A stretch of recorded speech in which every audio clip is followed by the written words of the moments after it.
Hey mom, does this sound familiar? You were waiting for a break all day long. As a matter of fact, who am I kidding? All week long, because it's just been so busy. So finally, here's the moment. You can sit down and have a break. And instead of being able to enjoy this moment, all these things pop up in your mind. Oh, the laundry still needs to be done. The dishes need to be done. And what are we actually having for dinner? Because it's already past lunchtime and we have no idea what we're going to eat tonight. So the question that I want to address in this video today is, why is it so hard for moms to take care of ourselves? Why is it so hard to actually take the time for self-care, even when it's available? And what you can do differently starting today. I'm Linda. I'm a mindset coach for moms, a mom of two, and I'm currently 6 months postpartum with my second child. And when I had my first baby over 5 years ago, he's actually turning 6 soon. I did exactly the same thing that I just described. I was taking care of my baby, taking care of the house, and all the other things that needed to be taken care of. I felt like I was constantly running and constantly working, so I was just craving a break.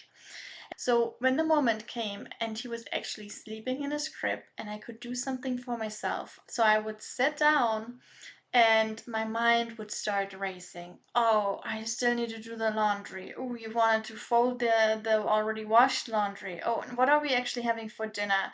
And oh yeah, that's right, I need to go to the store and run an errand. Like there's so many things that popped in my head. So instead of actually enjoying the time for myself, I would either just be busy in my mind making to-do lists and think about the next step that needs to be done, or I actually would get up immediately after sitting down, get up and start working again. So I totally get how you're feeling because I've been there.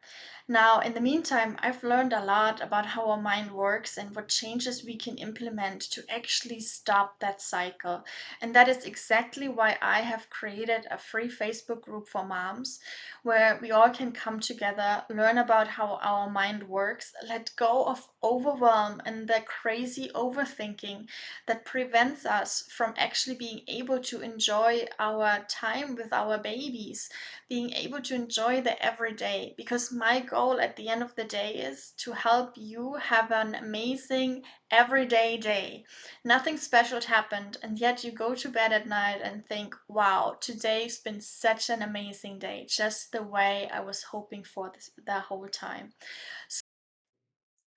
And besides the Facebook group, I use videos like these to teach what I have learned myself along the way. So when it comes to self-care or actually not doing self-care, not taking the time, even when the time is available, really comes down to three different blockers. And those are belief blockers that prevent us from actually being able to enjoy the time for ourselves. And these blockers, they are invisible. And they're so powerful, especially because they're invisible. It's sometimes hard to catch them, and they're so ingrained into us that a lot of us don't even realize that this is the patterns that we run. So let's dive in. The first one, the mom guilt loop. That's the little voice that's saying, I should be doing something else. And that's exactly what I've described in my example already, because that's when we actually have the time and we sit down, and instead of being able to enjoy it, we think about all the to-dos that need to be done, all the things that are waiting for us to be addressed. And it can be things for the family, for the house, other items, whatever it is. It's just this urge to do something productive, because when we take time for ourselves, it's not valuable for anyone else, so we feel guilty about taking the time for ourselves. The next one is overwhelm spiral. That is one of those things that also always shows up, right? It's the thousand tabs that are open in our brains, and with these thousand things that need to be addressed.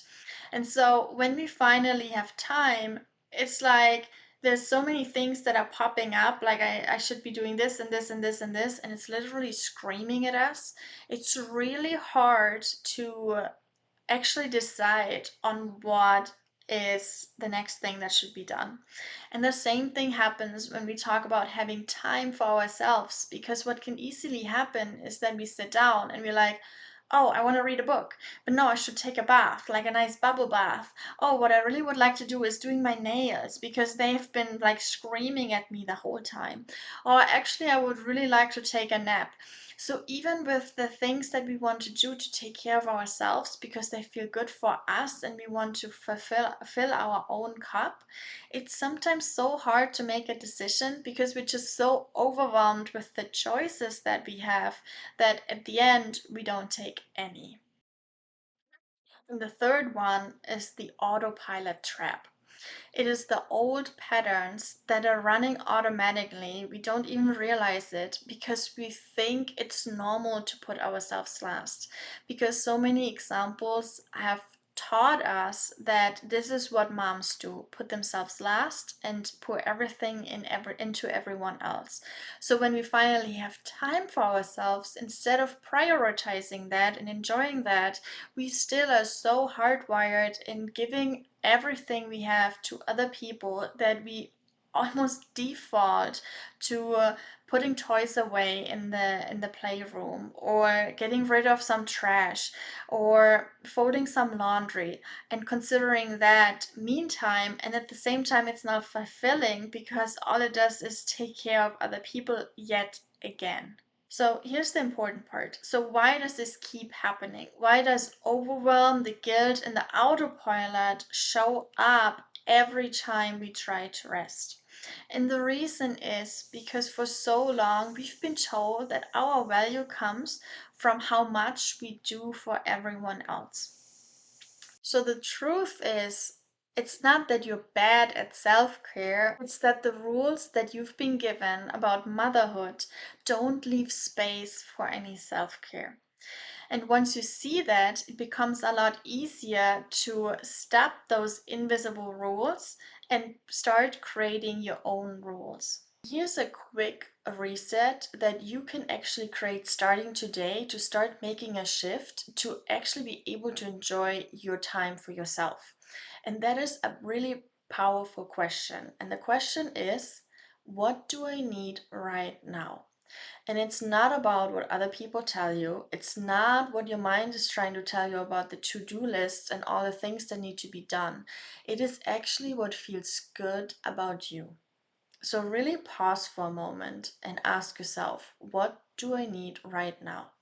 And honestly, oftentimes at the beginning, we're so disconnected from our own body and what we actually need that this answer may not come naturally to you. So you may have to do it a couple of times for to really find the answer. So I'll give you some examples. For me, it's the super simple things. Sometimes when I asked myself this question, I realized I was so in the next step and caught up in the to-dos that I have not been in the present moment. So sometimes the answer for me is just to take a deep breath, just to arrive and just be right there wherever I am right now and what I'm doing. Sometimes it means I want to go outside on the porch for a couple minutes and just take in the fresh air. I love the fresh air, I love nature.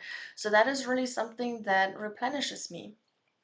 Sometimes when I ask this question and I ask, what do you really need right now? It's a nap. So I really invite you to give yourself the permission to use these 5 minutes and to give them actually to yourself. And what you may notice then is that this small question is actually creating such a big shift. And sometimes we're looking for the big answers. We think we need to turn our life upside down to actually create a shift. When the truth is, sometimes it's those little 2 millimeter shifts that are actually having the biggest difference. And by the way, if you're ready to go deeper and you say, like, you know what, I'm actually ready to take more than this one step and I want to learn more on how I can actually show up for myself, I invite you to join my free one on one challenge that I have created for moms. So you can ditch the overwhelm, feel better about yourself, and take consistent steps to the way you want to show up in life, to feel good about yourself again. And if that's you, just follow the link below and send me the word thrive so we can get the conversation started about you joining my challenge. So we already talked about how we need to put our oxygen mask on first. We talked today about the 3 blockers that easily get into our way to actually being able to enjoy it, which is, to recap, the mom guilt loop, the overwhelm spiral, and the autopilot trap. So if guilt and overwhelm keep getting in our way, the big question now is, how do we actually break the cycle for good? And this is exactly the question that I'm going to address in my next video, so make sure you watch that video next, and I will see you there.